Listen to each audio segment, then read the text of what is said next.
بسم اللہ الرحمن الرحیم۔ محرم الحرام کے تعلق سے کچھ ضروری باتیں۔ 10 محرم کو یوم عاشورہ کہتے ہیں اور اس دن میں جناب محمد رسول اللہ صلی اللہ علیہ وسلم سے صرف 2 کام ثابت ہیں۔ نمبر 1 روزہ اور دوسرے اس دن اپنی حیثیت کے مطابق گھر والوں پر خرچ کرنے میں اضافہ کرنا۔ ان کے علاوہ جتنے بھی کام ہیں وہ سب بدعات ہیں، خرافات ہیں، اپنی ایجاد کردہ رسمیں ہیں۔ اور بخاری شریف کی ایک روایت ہے، آپ علیہ الصلوۃ والسلام نے ارشاد فرمایا 10 محرم کا روزہ رکھنا تمام نفلی روزوں سے زیادہ ثواب رکھتا ہے۔ بخاری شریف کی روایت ہے، آپ صلی اللہ علیہ وسلم نے ارشاد فرمایا کہ رمضان کے بعد تمام نفلی روزوں میں سب سے زیادہ ثواب 10 محرم کے روزے کا ہے۔ اور نسائی شریف کی ایک حدیث سے معلوم ہوتا ہے کہ آپ صلی اللہ علیہ وسلم اس روزے کو کبھی نہیں چھوڑتے تھے۔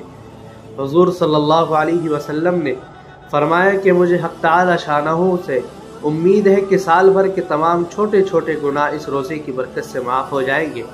لہذا معلوم ہوا کہ یہ روزہ فرض اور واجب تو نہیں، لیکن جو اس روزے کو رکھے گا تو ثواب کا حقدار ہوگا، نہیں رکھے گا تو اس فضیلت سے محروم رہے گا۔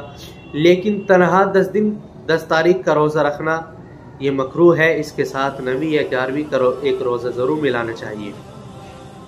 اس دن کے دوسرے کام کے متعلق جناب رسول اللہ صلی اللہ علیہ وسلم نے ارشاد فرمایا جو شخص 10 محرم کو اپنے بال بچوں اور گھر والوں کے کھانے پینے میں اضافہ کرے گا تو اس کی روزی میں تمام سال برکت رہے گی۔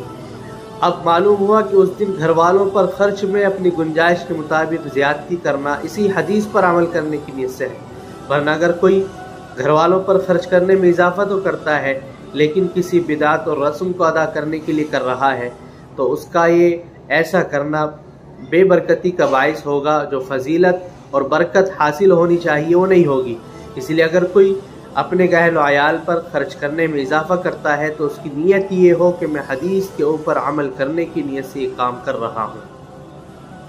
اسی طریقے سے اسلام میں محرم کو عید و بقرعید کی طرح تہوار منانا اس کی شرعی اجازت نہیں اور یہ کہیں سے بھی ثابت نہیں۔ اس مہینے کی فضیلت و عظمت حضرت سیدنا حسین رضی اللہ عنہ کی شہادت کی وجہ سے بھی نہیں ہے، بلکہ شہادت کا واقعہ تو آپ صلی اللہ علیہ وسلم سے تقریباً 50 سال کے بعد میں پیش آیا۔ اہل بیت رسول سے محبت و عقیدت ایمان و سعادت کی بات ہے۔ ان کی یاد میں ہر سال غم کا دن منانا، شہادت نامہ پڑھنا یا سننا، سوگ کے طور پر کالے کپڑے پہننا، عورتوں کا جائز بناؤ سنگار مثال کے طور پر چٹیاں وغیرہ باندھنا اور زیور وغیرہ، ان تمام چیزوں کا اتار ڈالنا، تیل اور مہندی اور خوشبو کا استعمال نہ کرنا، یہ سب تمام کام گناہ اور بدعت کے کام ہیں جن کا چھوڑنا شرعاً ضروری ہے۔ اس قسم کے کاموں کی صحابہ اور تابعین کے زمانے میں ایک بھی مثال پیش نہیں کی جاتی۔ اسی طرح اپنے بچوں کو ایسے جلوس میں اور ایسی تفریحات کی جگہ پر جانے سے روکنا چاہیے، اسلامی تعلیمات سے ان کو آگاہ کرنا چاہیے تاکہ تمام بدعات اور رسومات سے جو آج کل ہمارے درمیان میں رائج ہیں ان سے ہم تمام لوگ بچ سکیں۔ اللہ رب العزت ہمیں قرآن و حدیث کے مطابق عمل کرنے کی توفیق نصیب فرمائے۔